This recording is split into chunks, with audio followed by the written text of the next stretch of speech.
अस्सलाम वालेकुम और आप सबको खुश आमदीद। और आज ये मेरा लेसन नंबर 1 है डिजिटल मार्केटिंग पे। बाकी सब भी ज्वाइन कर रहे हैं, साथ साथ मैं उनको ऐड करती जाऊंगी।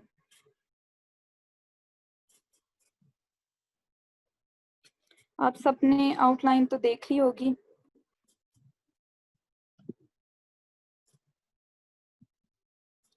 जो पहला पॉइंट है हमारा वो आज है मार्केटिंग का। मार्केटिंग होती क्या है और इसकी डेफिनेशन क्या है और क्या है प्रोसेस ऑफ मार्केटिंग। अच्छा, आप लोगों ने काफ़ी ये चीज़ें नोटिस की होंगी। जैसे आप लोगों के घर कुछ पिज़्ज़ा वाले आते हैं अपना पिज़्ज़ा कार्ड बेचने के लिए और उसके ऊपर डिस्काउंट देते हैं। इसी तरह कुछ कॉल्स करते हैं ऐसी सर्विसेज जिसमें वो कहते हैं कि आपको 20 या 50% डिस्काउंट मिलेगा अगर आप हमारे जो ऑर्गेनाइजेशन है या जो हमारी सर्विस है, प्रोडक्ट है, उसको अगर आप लेंगे। फिर इसके अलावा इस टाइप की भी ऑफर्स आपने बाजार में बहुत देखी होंगी। मोस्टली जो लड़कियों ने देखी होंगी, जो अब शॉपिंग वगैरह करने जाती हैं तो शूज़ पे, हील्स पे और ज्वेलरी वगैरह पे, कपड़ों पे by one get one free ये वाला टैग लगा होता है। और उसके अलावा अगर आप 22 नंबर या कुछ इस टाइप की सब्जी मंडियों में भी जाएंगे तो वो डायरेक्ट जो है वो सेबों की रेडी लगाई होती है और रेडियो पे सब कुछ बेच रहे होते हैं। तो ये जो सारी चीजें मैंने बताई हैं, क्या ये मार्केटिंग में आती हैं या नहीं आती?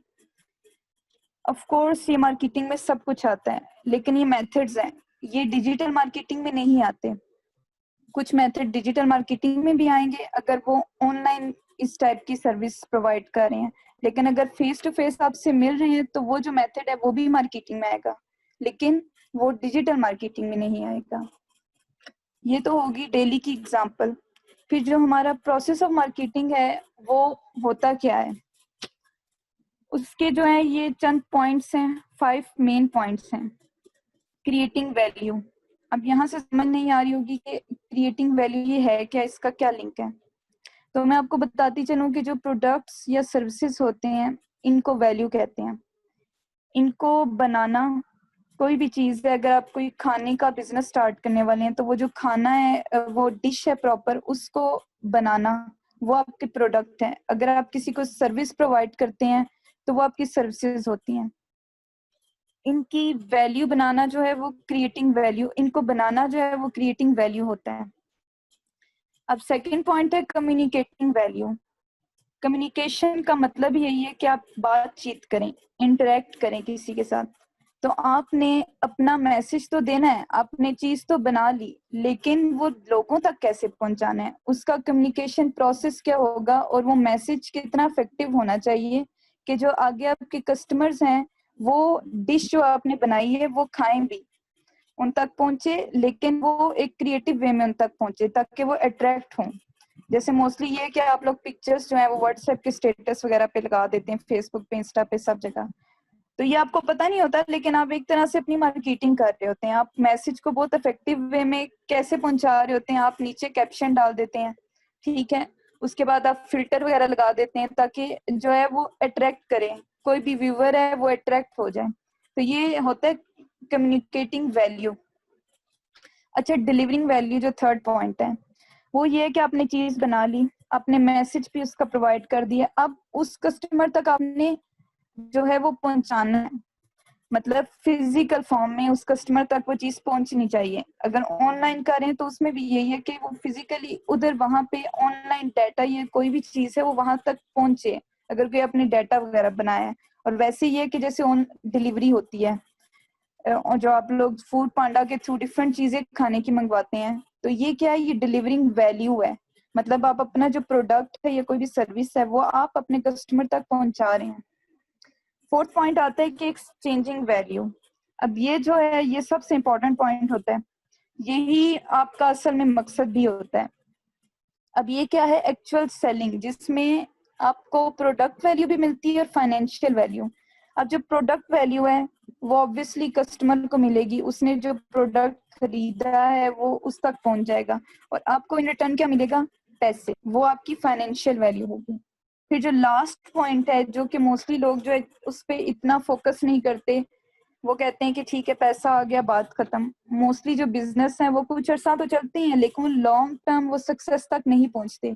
उसकी क्या वजह है कि जो ऑफरिंग वैल्यू ये जो पॉइंट है ना वो ये मिस कर जाते हैं। बिजनेस का असल मकसद जो है वो सिर्फ पैसा कमाना नहीं होता, वो कस्टमर सेटिस्फेक्शन होती है कि आपका कस्टमर आपके प्रोडक्ट से आपकी सर्विस से वो कितना खुश है। तो जाहिर बात है अगर वो खुश होगा तो वो आपको फीडबैक देगा। फीडबैक के डिफरेंट मेथड हैं। कुछ जगह पे आपको, जैसे आप फ्रीलांसिंग वगैरह करते हैं वहां पे आपको स्टार्स में मिलता है, इसी तरह आपने यूट्यूब पे भी देखा होगा कि 5 स्टार्स होते हैं। उसके अलावा फिर रिव्यूज या कमेंट्स वगैरह भी होते हैं। और फिर अगर फेस टू फेस है तो वो भी एक फीडबैक होती है कि कोई आपकी तारीफ कर रहा है। अब इसका फायदा क्या होता है, अगर आपने एक कस्टमर को सेटिस्फाई किया फुली तो वो कस्टमर आपका इन्वेस्टर बनेगा। वो आगे किसी और को जाके बताएगा हाँ भाई फलाने ने ये चीज बनाई है तो यार ये तो बहुत अच्छी है, तुम भी ट्राई करो। ऑटोमेटिकली आपका जो मार्केटिंग प्रोसेस है वो मल्टीप्लाई होगा। दूसरा तीसरे को बताएगा, तीसरा चौथे को बताएगा, और ये तब होगा जब आप जो है ऑफरिंग वैल्यू बेस्ट दें। जो आप प्रोडक्ट वगैरह और सारा डिलीवरी प्रोसेस सब टाइमिंग पे करें, उनको प्रोडक्ट भी बहुत अच्छा बना के दें, उनको कोई भी आपसे मतलब कहने की शिकवा ना हो। तो ये मार्केटिंग के जो है वो फुल नॉन प्रोसेस है, प्रोसेसेस हैं डिफरेंट। अब जो मैं नेक्स्ट चीज बताने लगी हूँ, नेक्स्ट पॉइंट है कि एवोल्यूशन क्या है। मैं थोड़ा सा आप लोगों को हिस्ट्री के बारे में बताऊंगी। एवोल्यूशन ऑफ मार्केटिंग में 7 डिफरेंट एराज हैं। जो 1860 से पहले का एरा था उसको ट्रेड एरा कहते हैं। आप लोगों ने सुना होगा बार्टर सिस्टम, मतलब एक गांव से एक बंदे के गंदुम के जो हैं वो खेत हैं, ठीक, उसने जो है गंदुम ला के मेरे गांव में बेची और मेरे पास जो है वो चना है, चना हो गया, लोबिया हो गया, ऐसी चीजें, तो मैं उसको वो दूंगी और वो उतने ही बदले में मुझे गंदुम देगा, या जो भी आपने टर्म्स रखी हुई होती हैं आपस में। तो पहले ये सिस्टम होता था कि आपके पास जो गुड्स हैं उसकी एक्सचेंज होती थी, और ये वही दौर है जब गैस और ऑयल ये भी एक्सप्लोर हुए थे। ये उसी दौर की बात है। तो barter system actually exchange system होता है कि आप एक चीज के बदले दूसरी चीज दे रहे हो।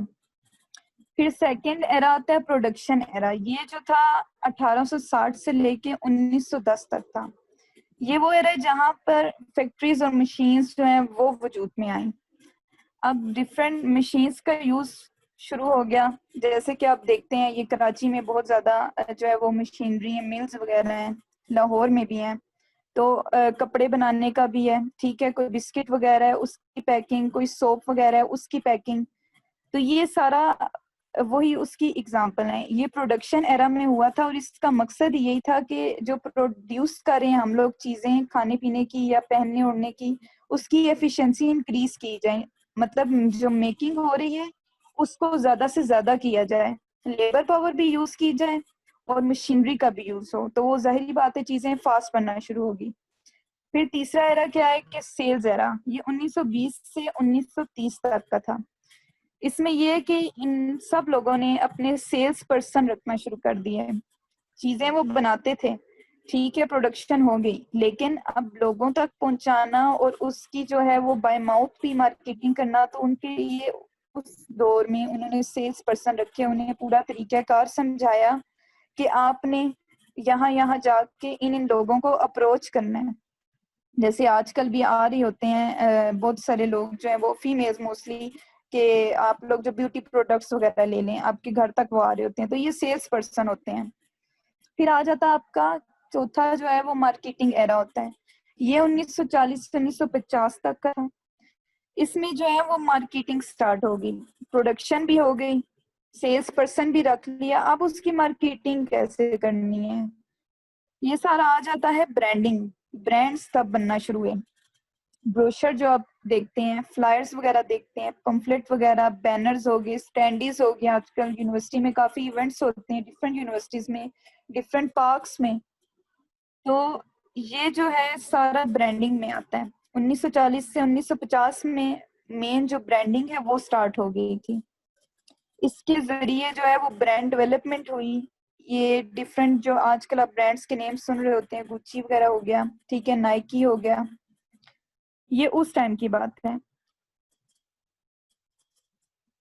अच्छा, और इसके ऑब्वियसली डिफरेंट वो हैं, वेज हैं कि आपने ब्रांडिंग जो है वो किस तरीके से करनी है। न्यूज़पेपर में भी जैसे आप देखें जॉब्स वगैरह भी आती हैं और मोस्टली बहुत सारे प्रोडक्ट्स की भी होती हैं। तो अब जो फिफ्थ पॉइंट है वो है मार्केटिंग कंपनी का, वो 1960 से 1990 तक का है। अच्छा, ये जो है पॉइंट नंबर 2, 3 और 4, इसमें सारे मिक्स हो जाते हैं। वो लोग जो प्रोडक्शन करते हैं, वो लोग जो सेल्स पर्सन है, और जो ब्रांडिंग करते हैं, ये सारे एक टेबल पे बैठे और इन्होंने आपस में डिस्कशन की कि कैसे हमने इस प्रोडक्ट को ज़्यादा वैल्यूएबल बनाना है और एफिशिएंसी भी उसमें इंक्रीज हो और एक बहुत ही अच्छे तरीके से हमारे कस्टमर तक पहुंचे वो चीज़। तो वहां पे जनरेट हो जाती है मार्केटिंग कंपनी, जिसमें ये हर टाइप का बंदा होता है, सेल्स पर्सन भी होता है, मैनेजर मार्केटिंग हेड भी होता है, और जो प्रोडक्शन टीम होती है। ये वो एरा है जहाँ पे मार्केटिंग कंपनीज जनरेट होना शुरू होगी। जैसे आप लोगों ने लेस की मार्केटिंग कंपनी का सुना होगा, पेप्सी कोला मार्केटिंग कंपनी, इसी तरह वेव सिंगर, ये सारी कंपनीज हैं। ये वाली एग्जाम्पल इसलिए दे रही हूँ क्योंकि ये सब नेम्स आपने सुने हुए हैं। फिर जो है वो रिलेशनशिप एरा आता है, वो 1990 से 2000 तक का था।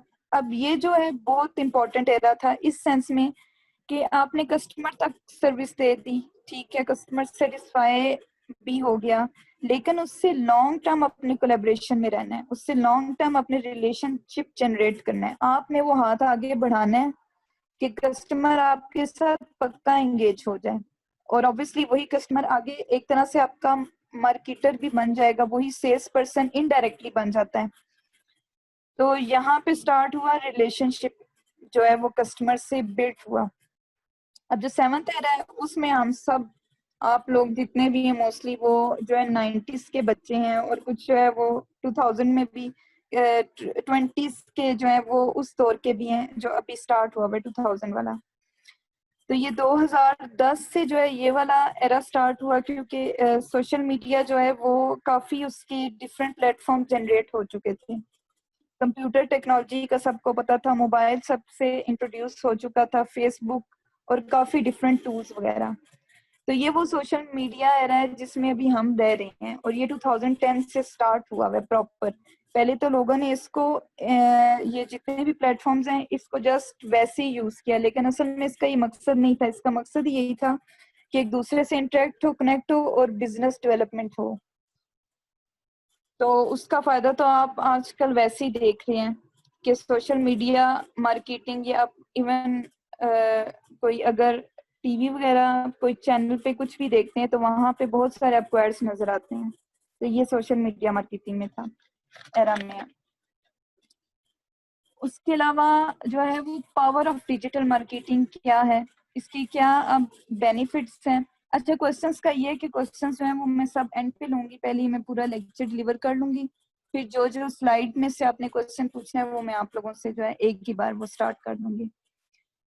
अच्छा, एवोल्यूशन प्रोसेस जो है उन 7 एरास से गुजर के अब जाके ये मार्केटिंग का जो पीछे पूरा प्रोसेस था अब ये कंप्लीट ही होता है, अगर आप पिछले उसकी पूरी हिस्ट्री में जाएं। अब तो खैर हम उसी दौर में चल रहे, मॉडर्न एरा सारा, एफबी और व्हाट्सएप वगैरह का। अब ये जो डिजिटल मार्केटिंग की पावर है इसकी सिग्निफिकेंस क्या है, मतलब इसका क्या ऐसा फायदा है और क्यों ये करते क्यों है हम। नंबर 1 पॉइंट ये है कि एक्सप्लोरिंग न्यू एवेन्यूज। अब इसका ये मतलब बनता है कि आपको जो न्यू अपॉर्चुनिटीज मिलती हैं डिजिटल मीडिया के थ्रू, आप एक दूसरे के साथ कनेक्ट करते हैं। अब एक बंदा है वो अपना पोस्ट डाल देगा कि मुझे जी कोई ग्राफिक डिजाइनर चाहिए, या फिर जी मुझे पार्ट टाइम इस चीज के लिए ये बंदा चाहिए, या कुछ जी कुकिंग वगैरह का थोड़ा बहुत बता दें, उस टाइप की क्लास दे दें इस टाइम पे। तो ये जो सारी चीजें हम लोग आजकल देख रहे हैं, सब ने स्टार्ट भी किए हैं, सोसाइटीज वगैरह भी और ऑनलाइन क्लासेस भी, ये सब अपॉर्चुनिटीज हैं और ये डिजिटल मार्केटिंग की वजह से ही मिल रही हैं। इवन आप स्टेटस पे भी कभी कभी लगा देते हैं कि जी ये वाला ब्लड ग्रुप चाहिए, ठीक है, और आजकल तो कोरोना की वजह से मोस्टली ये चीज चल रही है कि प्लाज्मा वगैरह, तो ये यही वो सारी अपॉर्चुनिटीज हैं, हम ना चाहते हुए भी ये अपॉर्चुनिटी अवेल कर रहे होते हैं, हमें आइडिया भी नहीं होता, हम तो जस्ट एक खबर फैला रहे होते हैं, लेकिन वो हमें नहीं पता कि वो किसके लिए अपॉर्चुनिटी बन रहा होता है। सेकंड पॉइंट है ऑप्टिमाइजिंग प्रोडक्शन। अब ये वही है कि आपने जो चीज बनाई है उसकी एफिशिएंसी, उसकी मतलब एफिशिएंसी को आप इंक्रीज कर रहे हैं। आपने वो चीज अगर एक दिन में इतनी बनाई है, तो आपने अगर ज्यादा आपके कस्टमर्स बन गए हैं, तो आपने कैसे टाइम मैनेज करके वो प्रोडक्शन कैसे इंक्रीज करनी है। क्या आपने कुछ और लेबर वर्क रखना है, जैसे फैक्ट्रीज में होता है कि ज्यादा से ज्यादा जो है वो लोग और हायर किए जाते हैं कि प्रोडक्शन जो है वो और जनरेट हो। एक दिन में अगर 100 बिस्किट बन रहे हैं, तो अगर ज्यादा प्रोडक्शन है और उसकी रिक्वायरमेंट भी ज्यादा है, तो वो जाहिर सी बात है आप 1000 बनाएंगे। तो सोशल मीडिया के थ्रू जो है वो ऑप्टिमाइजिंग प्रोडक्शन का भी होता है, ये भी इसका एक बेनिफिट है।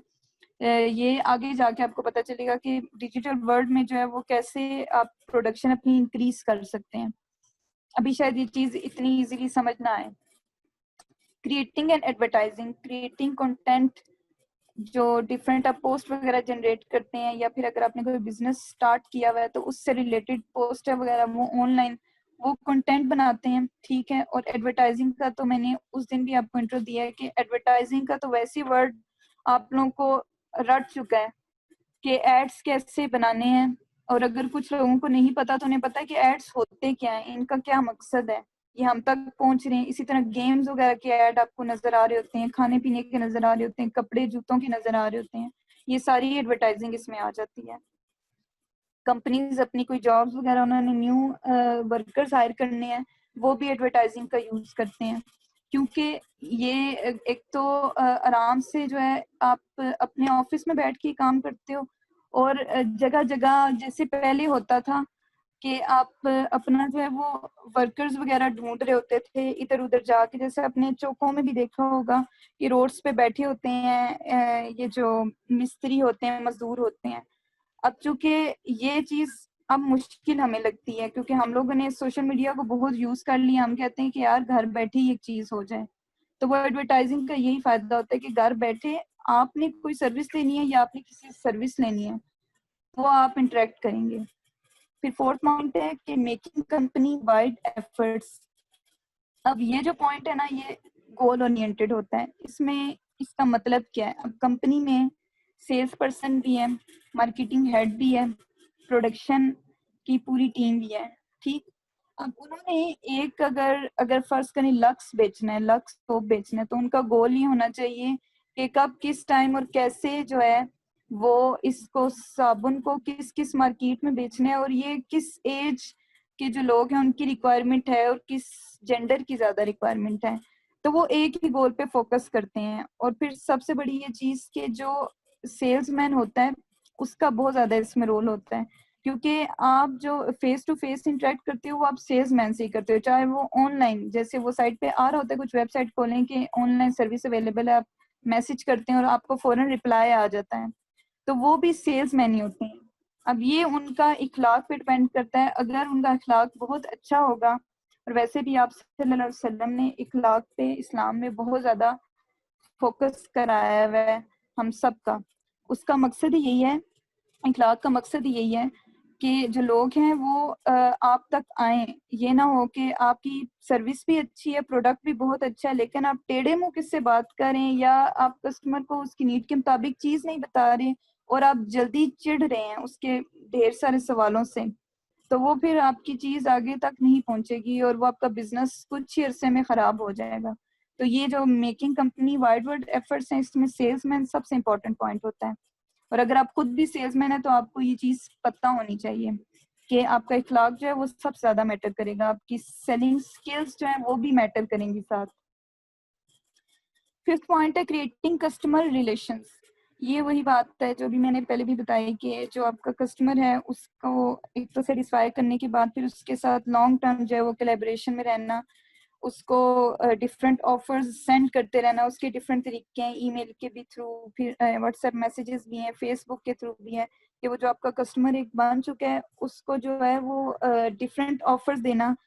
ईद ऑफर दे दी, फिर इसी तरह विंटर ऑफर दे दी, समर कलेक्शन ऑफर दे दी, जैसे लॉन वगैरह निकाली हुई है, सना सफीनाज और इस टाइप के माया बीज वगैरह, ये इन सब ने जो है अपने डिस्काउंट भी रखा होता है, और उसके बाद इन्होंने समर और विंटर कलेक्शंस भी रखी होती हैं, सिर्फ इसलिए ताकि जो कस्टमर है वो इंगेज रहे, जो पहले इनसे चीजें ले रहे हैं उनको एक नई चीज देखने को मिले।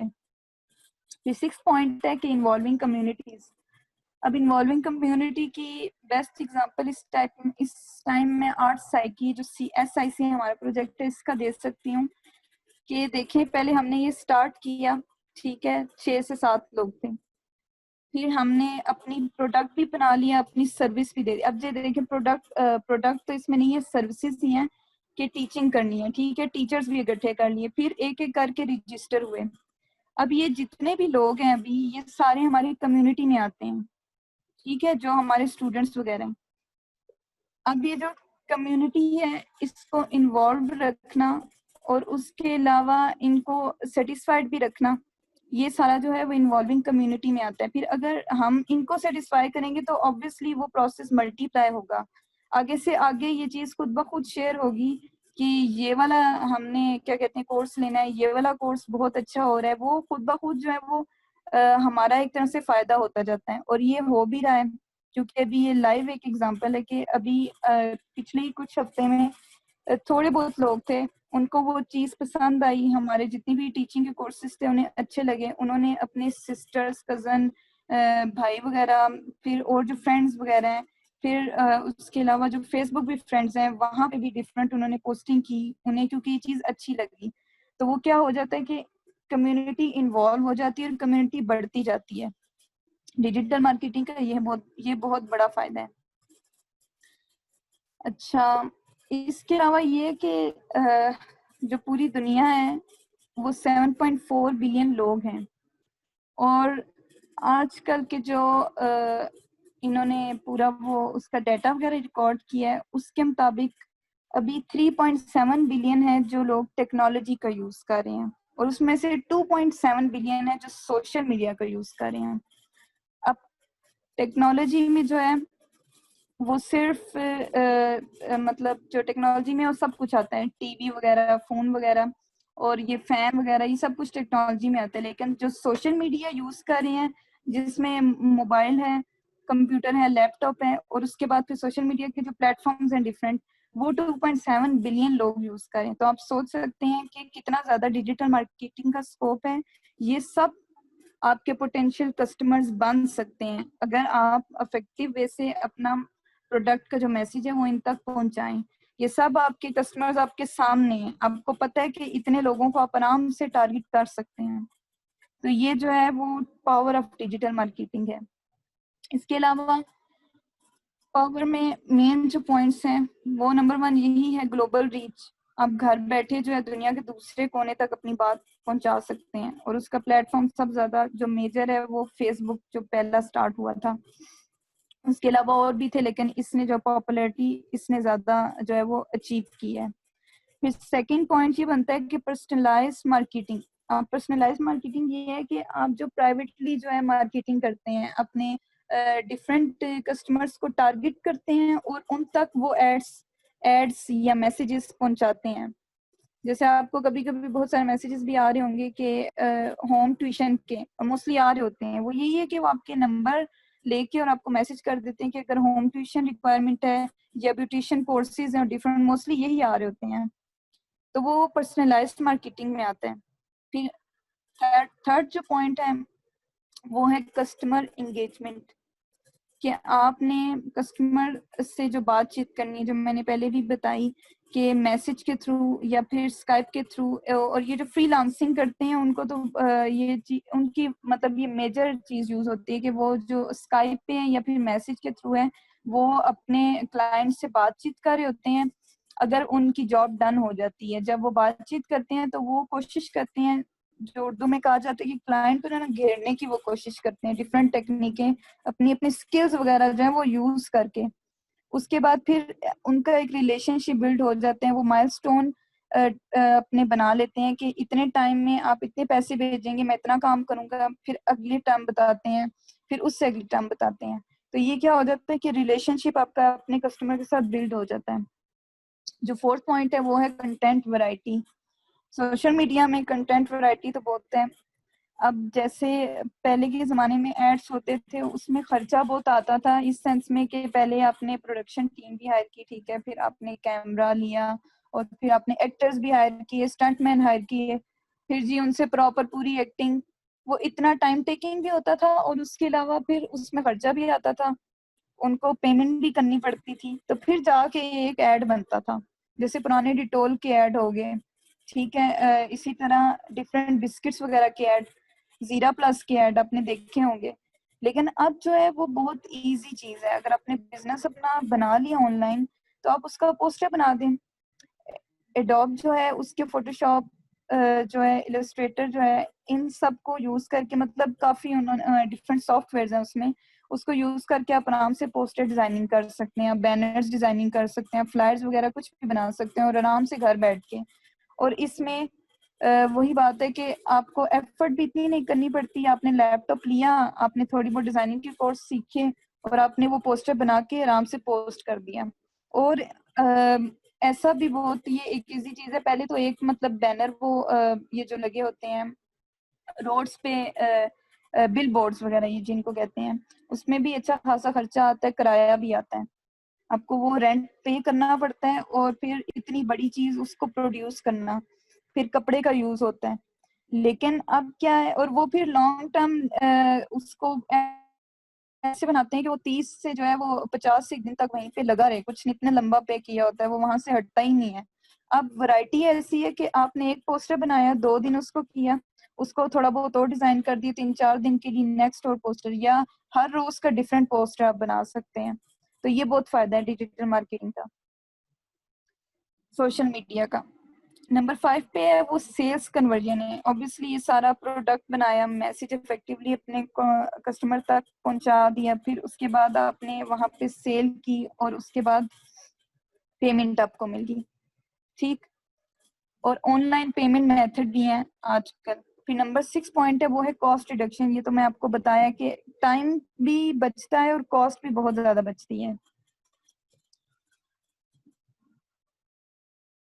अब जो नेक्स्ट पॉइंट है, जो मेरी आउटलाइन में भी मेंशन है, वो है कि डिजिटल मार्केटिंग की जो है जॉब्स कौन सी हैं। मतलब अगर ये सीख भी ली है तो इसकी, अगर आपने, अब जैसे मोस्टली मेरा टारगेट था कि आर्टिस्ट जो हैं वो अपनी मार्केटिंग खुद करें, ठीक है। और अगर अब आप आर्टिस्ट नहीं भी हैं तो आपने उसके अलावा डिजिटल मार्केटिंग की क्या जॉब्स आप ले सकते हैं। नंबर 1 ये है कि कंटेंट क्रिएशन की बहुत ज्यादा जॉब्स आती हैं। उसमें यही होता है कि जैसे हम लोग पोस्ट वगैरह बनाते हैं, तो कंपनी जो है वो कहती है कि आप हमें पोस्ट बना के दें, हमारा प्रोडक्ट है और आपने पोस्ट बनानी है और उसको शेयर करना है डिफरेंट सोशल मीडिया के प्लेटफॉर्म्स पे। उसके अंदर सारा कंटेंट राइटिंग का काम वो आपका होता है। ये जॉब बहुत ज्यादा आती है। फिर सेकंड नंबर पे जो कम्युनिटी मैनेजमेंट, इसमें यही है कि मोस्टली जो है, इसकी इजी एग्जांपल ये है कि जैसे फेसबुक ग्रुप्स हैं, ठीक है। अब अगर आपने, अब जैसे मैं हूँ, मैं आर्टिस्ट हूँ, तो मैंने मोस्टली आर्ट्स वाले ग्रुप ज्वाइन किए हैं, ठीक है। बहुत सारे लोग वहाँ पे आर्टिस्ट भी हैं और कुछ लोग जस्ट आर्ट्स का शौक रखते हैं, तो ये सेम टेस्ट के लोग हैं वहाँ पे सारे। तो उस कम्युनिटी को कैसे मैनेज करना है, कौन से ग्रुप्स ज्वाइन करने हैं, तो कौन से लोगों को टारगेट करना है। वहां पे बहुत सारी ऐसी पोस्ट भी आ रही होती हैं कि जो है वो, मैंने ये आर्ट बेचना है तो इसकी ये जो है वो प्राइस है। तो आपने अगर बिजनेस अपना स्टार्ट किया हुआ है तो आप वो टाइम पे, अगर आप अपने लिए करते हैं तो टाइम पे पोस्टिंग करेंगे, वहां पे आपको पता होगा कि कौन से कस्टमर्स को टारगेट करना है, और आप वो कम्युनिटी मैनेज करेंगे किस टाइम पे किस किस ग्रुप को आपने टारगेट करना है। थर्ड पॉइंट आता है जो एडवर्टाइजिंग। अच्छा, सर्च इंजन ऑप्टिमाइजेशन जो है वो इसमें जो है काफी इम्पोर्टेंट है। ये वाली जॉब बहुत ज्यादा आती है, इवन ये जो फ्रीलांसर्स हैं उनको इसका आइडिया है कि ये कितनी टॉप रेटेड जॉब है। अब इसमें यही होता है, इसका सिंपल वर्ड में ये है कि जैसे आप गूगल पे कुछ भी टाइप करते हैं, कोई भी वर्ड, फर्ज करें आप कुछ शर्ट से रिलेटेड टाइप कर दें, टी शर्ट से, तो आपने, अगर आपकी जो कंपनी है ना उसका नेम उसमें टी शर्ट या इस टाइप के सारे मटेरियल आपने डाले हुए हैं, आप उसका बिजनेस आपने डाला हुआ है, तो आपकी कंपनी का नेम सबसे पहले गूगल पे शो होगा।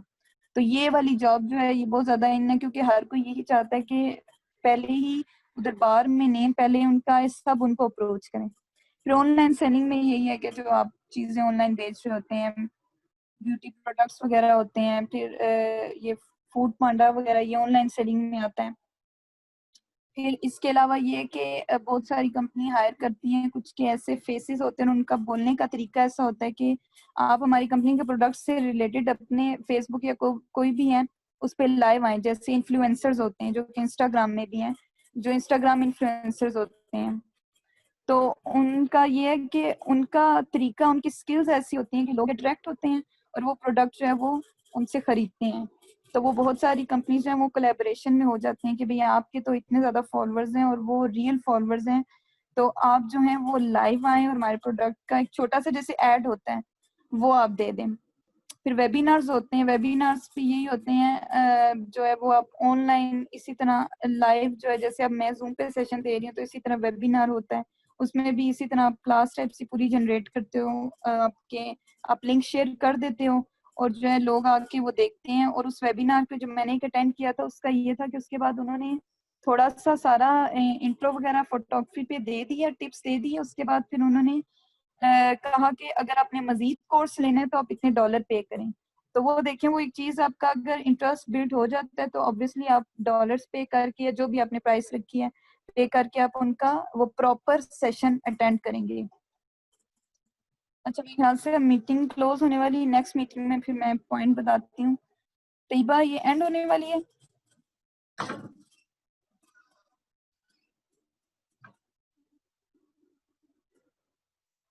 अब जो नेक्स्ट मीटिंग है उसमें मैं बाकी का जो है वो नेक्स्ट थोड़ा सा ही रह गया वो बताऊंगी और क्वेश्चन आंसर्स भी होंगे। तो वो जो नेक्स्ट है आप इधर ही रहिएगा, आप लोगों ने ज्वाइन करना है फौरन से व्हाट्सएप पे जाके सेकंड मीटिंग का लिंक। जी जी, नेक्स्ट लिंक जो है वो शेयर कर रही हैं।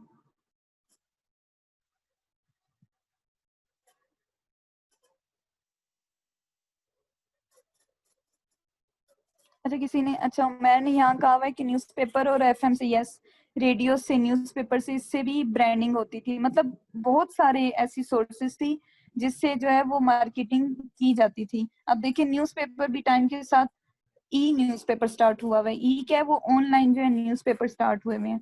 तो वो जो है ना आहिस्ता आहिस्ता दौर चेंज होता जा रहा है, वो सारा ऑनलाइन की तरफ आता जा रहा है।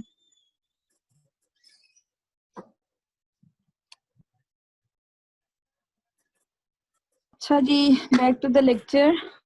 नंबर 4 जो है वो ऑनलाइन कैंपेनिंग था। इसमें ये होता है कि कब, कहाँ और किस टाइम पे आपने पोस्टिंग करनी है, चाहे वो फेसबुक के थ्रू हो, इंस्टाग्राम के थ्रू हो, ट्विटर या कुछ भी हो, कोई भी प्लेटफॉर्म यूज करते हो। अब इसकी एग्जांपल ऐसे देती हूँ कि देखिए आप लोगों ने आजकल देखी होगी जो टाइमिंग होती है वो 24 आवर्स की होती है, कि अगर आपने कोई स्टेटस भी लगाना है तो वो 24 घंटे का है। पोस्ट का तो ये होता है कि वो फॉरएवर होती है। अब जो 24 घंटे का है, अगर आप इस टाइम पे लगाएं और किसी अमेरिका के या कनाडा के बंदे को अपने वो पोस्ट दिखानी है, तो आप रात के टाइम लगा दें जब उधर रात हो, तो ऑब्वियसली हाफ टाइम तो निकल गया, 12 घंटे तो नींद में ही निकल गए, जो भी रात की टाइमिंग है। फिर उसके बाद पता नहीं वो बंदा कब फ्री हो और वो आपकी पोस्ट देखे। तो अब ये आपको सेंस होनी चाहिए कि आपने जिस मतलब लोकेशन के बंदे या बंदी को जिसको भी टारगेट करना है, आपने किस टाइम पे पोस्ट लगानी है, या अगर ज्यादा कस्टमर्स हैं उनको रीच करना है तो किस टाइम पे पोस्ट होनी चाहिए और फिर कहाँ होनी चाहिए। ये नहीं कि बेतुकी हर जगह पे आप लगा दें, जो वहां पे रेलिवेंट लोग हों। अब अगर कोई फूड वाला ग्रुप ज्वाइन किया हुआ है और वहां पे आप कुछ आर्ट का या आप कोई कपड़े जूतों वाली पोस्ट लगा रहे हैं, तो ये फिर आपकी गलती होगी। तो ये पता होना चाहिए कि कहाँ पे कब और किस टाइम पे लगाना है। अब जो 5th वन है वो ईमेल मार्केटिंग है। वो ये होता है कि ईमेल का प्रॉपर आप कंटेंट, कंपनी कहती है कि आप बनाएं और आप जो है वो कस्टमर्स तक वो पहुंचाएं। आप कंटेंट राइटर भी होते हैं और उसके बाद फिर आपने ईमेल उन कस्टमर्स तक मेल भी करनी होती है। तो ये भी एक कह लें कि प्राइवेट टाइप सी एक वो मार्केटिंग होती है कि आप मोस्टली जो है वो अपने ही रेगुलर कस्टमर्स को ईमेल कर रहे होते हैं और वही जो समर विंटर कलेक्शन वाली ऑफर्स दे रहे होते हैं। लेकिन इसके अलावा और भी बहुत सारे कस्टमर्स हैं जिनको आप टारगेट ईमेल के थ्रू करते हैं। फिर 6 पॉइंट जो वो मोबाइल जो एप्स हैं वो एड्स जो आपको शो हो रहे होते हैं। और इसका ये है कि जब प्ले स्टोर वगैरह पे जब कोई भी आप ऐप वगैरह डाउनलोड करते हैं तो आपको वो शो हो रहा होता है कि फौरन से ना कोई और जो है वो गेम का ऐड चल रहा होता है या कुछ भी और किसी प्रोडक्ट का ऐड फौरन से सामने आ जाता है और छोटा सा क्रॉस भी बना होता है। और अगर डिफरेंट आप कोई वेबसाइट मूवीज की या किसी और चीज की देखते हैं तो वहां पे भी जो है वो एड वगैरह आ रहे होते हैं। तो ये जो होते हैं ये एड्स होते हैं। और मोबाइल ऐप्स पे तो ये है कि वो लाजमी एड्स आते हैं। आप लोगों ने अभी पीछे बहुत सारी वहां पबजी वगैरह और उसमें अब उसमें भी वो एड्स आना शुरू हो गए थे। और उसका यही फायदा होता है कि वो पेमेंट कर देते हैं और वो पेमेंट कैसे करते हैं और कैसे वो एड्स वगैरह जनरेट होते हैं वो भी मैं आपको बताऊंगी नेक्स्ट लेसन वगैरह में। तो वो उन एड्स का यही फायदा होता है कि बहुत जो पॉपुलर गेम है या कोई बहुत पॉपुलर वेबसाइट है वो सारे लोग वहां पे होंगे डिफरेंट टाइप के। ठीक है, वहां पे अगर आप अपना ऐड डाल देंगे तो बहुत सारे लोग देखेंगे और बहुत सारे लोग अट्रैक्ट होके आप तक पहुंचेंगे। ये इसका ये बेनिफिट होता है। अब जो नेक्स्ट पॉइंट है वो हमारा डिजिटल मार्केटर टूल्स पे आएगा।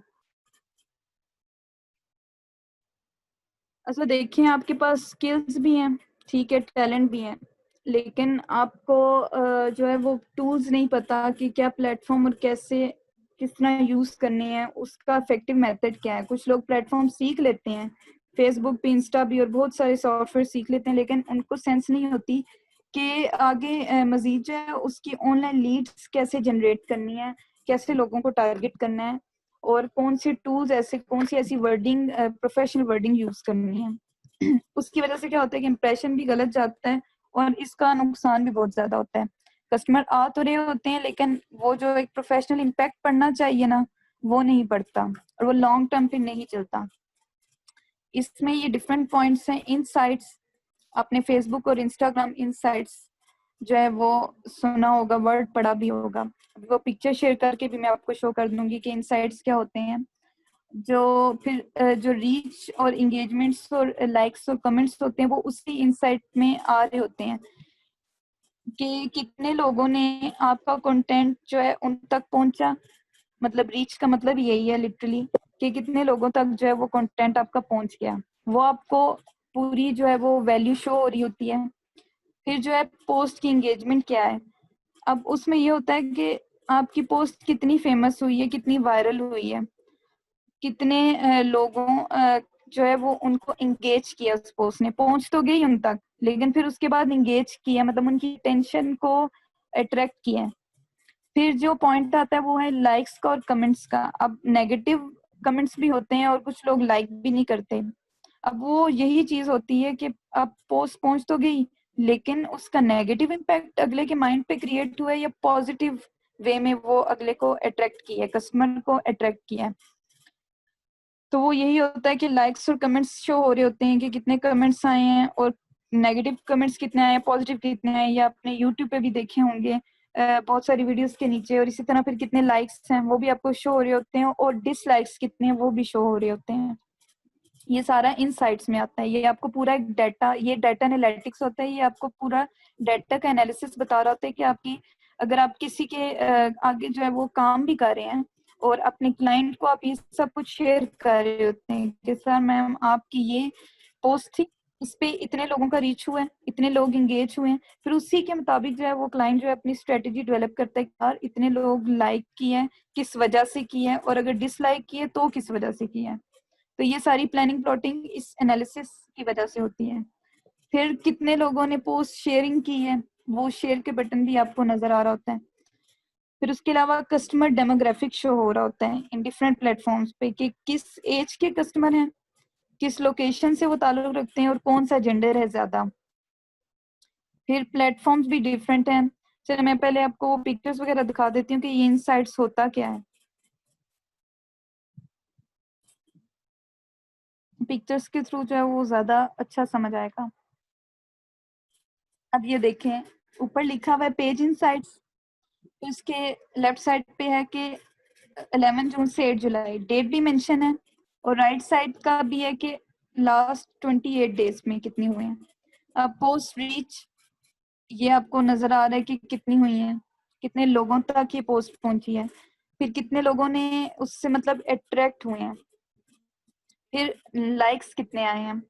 अच्छा अगेन बता देती हूँ कि पोस्ट रीच इन साइट्स जो है उसकी हेडिंग के अंदर ये सब कुछ आता है कि आपने पोस्ट की, कितने लोगों तक वो पहुंची। ठीक है, अब यहाँ पे लिखे 2138, लेकिन ये कितने डेज में है, 11 जून से 8 जुलाई में। ठीक, फिर पोस्ट इंगेजमेंट्स क्या है। अच्छा ये छोटे छोटे ये एरो टाइप से भी बने हैं कि कितने जो है 196 जो है वो डाउन गई हैं या अप गई हैं, कितने लोग कम हुए हैं या ज्यादा हुए हैं, और ओवरऑल कितनी एंगेजमेंट्स हुई हैं। फिर न्यू पेज के जो है वो लाइक्स क्या हुए हैं। फिर ये नीचे देखिए ये सारा डाटा शो हो रहा होता है कि ये टोटल ओवरऑल पोस्ट का है, और फिर उसके अलावा एक एक पोस्ट के बारे में भी चीज शेयर हुई भी है कि कितनी रीच और एंगेजमेंट्स वगैरह है।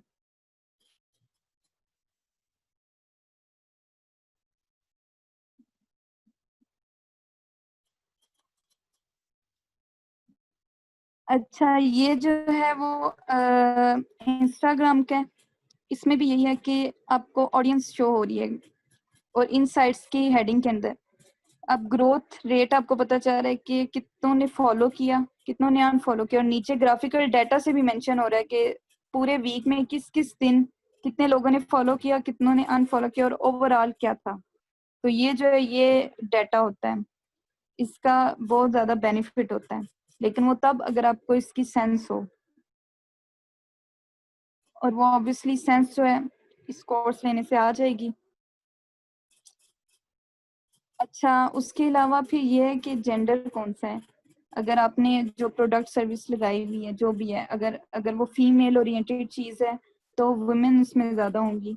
ठीक है, अगर कुछ इस टाइप की प्रोडक्ट है जैसे ये सॉफ्टवेयर और मतलब टेक्नोलॉजी रिलेटेड मोबाइल वगैरह या फिर कंप्यूटर लैपटॉप सीपीयूज वगैरह, तो वो फिर मेल जो है वो जो मेन है वो ज्यादा उन चीजों से रिलेटेड होते हैं। तो यहाँ पे शो होगा कि कौन सा जेंडर किस जो है वो चीज में अट्रैक्ट हो रहा है और कितने परसेंट हो रहा है। फिर उसके बाद आपको टाइमिंग भी नीचे शो हो रही है कि किस टाइम पे ज्यादा जो है वो आपके फॉलोअर्स इंक्रीज हो रहे हैं। अब ये वही टाइम है, इधर से भी आपको आइडिया हो जाएगा कि आपने पोस्ट अपनी किस टाइम पे लगानी है और किस टाइम पे नहीं लगानी। अब जहाँ पे बार ज्यादा है तो वहां पे पता चल रहा है कि इन घंटों में ये जो ऑडियंस थी ये फ्री है और ये आपका पोस्ट देखेगी। तो ये बहुत फायदा होता है डाटा एनालिसिस का।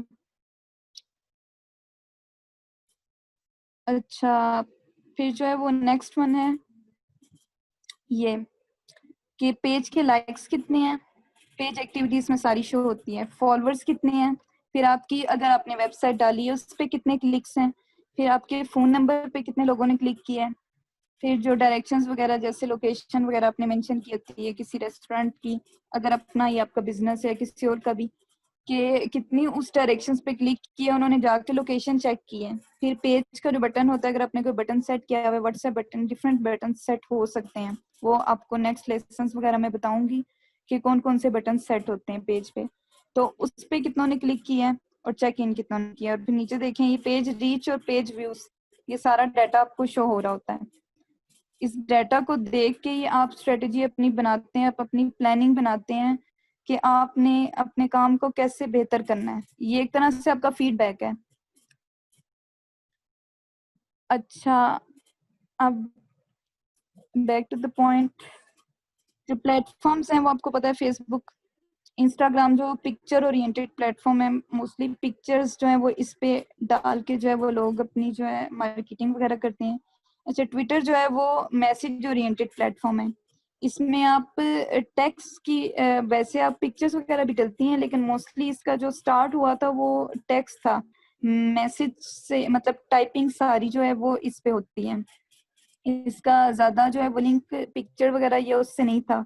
और हमारे डिफरेंट जो पॉलिटिशियन है उन्होंने बहुत ज्यादा पाकिस्तान में इसको जो है वो पॉपुलैरिटी दी है, और उसके फौरन से जो है ट्वीट करते हैं। सेलिब्रिटीज इंडिया में सेलिब्रिटीज ने बहुत ज्यादा पॉपुलैरिटी दी है ट्विटर को, और अब जो है वो मोस्टली ट्विटर अभी पीछे रिसेंटली इसलिए भी बहुत लोगों के सामने आया जो इन लोगों ने वो बनाया था, ये जो सारे जितने भी स्टूडेंट्स थे उन्होंने HEC के जो खिलाफ किया था कि हमारी ऑनलाइन क्लासेस जो हैं वो खत्म कर दी जाएं, तो वो जो उन्होंने ट्रेंड ट्विटर पे बनाया था, काफी लोगों को उससे भी इंफॉर्मेशन हुई कि ट्विटर कितना ज्यादा इफेक्टिव है। फिर लिंक्डइन है, ये प्रोफेशनल है, इसमें ये कह लें कि प्रोफेशनल फेसबुक है। जैसे फेसबुक में डिफरेंट पोस्टिंग वगैरह और जॉब्स वगैरह होती हैं, लिंक्डइन में कंपनीज जाती हैं और वो टाइप करती हैं कि हमें इस टाइप का ये जो है वो बंदा हायर करना है, और आपकी प्रोफेशनल प्रोफाइल वहां पे सारी अपलोड हुई हुई होती है। ये जो यूट्यूब है वो तो आपको पता है कि आप जितनी भी वीडियोस देखते हैं, अगर उसके सब्सक्राइबर, और काफी लोग कह रहे होते हैं जी सब्सक्राइब करें बेल आइकन पे जाके, तो वो सारा उसका मकसद यही होता है कि वो पैसे कमा सकें अपने अपने घर वालों के लिए। तो बहुत सारे लोगों को नहीं पता, वो जस्ट एंटरटेनमेंट के लिए यूज करते हैं, लेकिन एक्चुअली वो काफी लोगों का बेनिफिट भी कर रहे होते हैं जिन्होंने प्रॉपर उसको मोनेटाइजिंग के साथ लिंक किया होता है। फिर लास्ट पॉइंट ये है कि गूगल एडवर्ड्स और गूगल एडसेंस ये जो है इनको यूज करके मार्केटिंग जो है वो ज्यादा इफेक्टिव बनाई जाती है। अब जो गूगल एडवर्ड है वो ये है कि मेरा जो प्रोडक्ट है उसका एड लोगों तक पहुंचाना, पूरा एड बना के और वो उन तक पहुंचेगा। ये गूगल एडवर्ड के थ्रू पूरा एक प्रोसेस होता है, अभी से शॉर्ट नाम में बताऊंगी। और गूगल एडसेंस का ये होता है कि साइट है तो किसी और के शो हो रहा हो, तो उसका ये जो है वो बेनिफिट होता है। तो आज का जो लेक्चर है वो यहीं पे खत्म होगा। ये जितने भी पॉइंट्स हैं इससे रेलिवेंट आपके जितने भी क्वेश्चंस हैं वो आप पूछ सकते हैं। अब ये कि आप वो रिकॉर्डिंग ऑफ कर दें, क्वेश्चंस वगैरह आप स्टार्ट कर सकते हैं।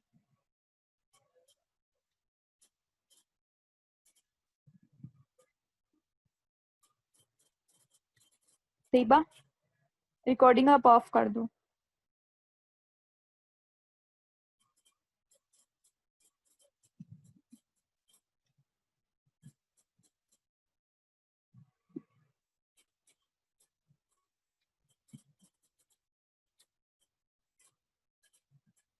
एक मिनट।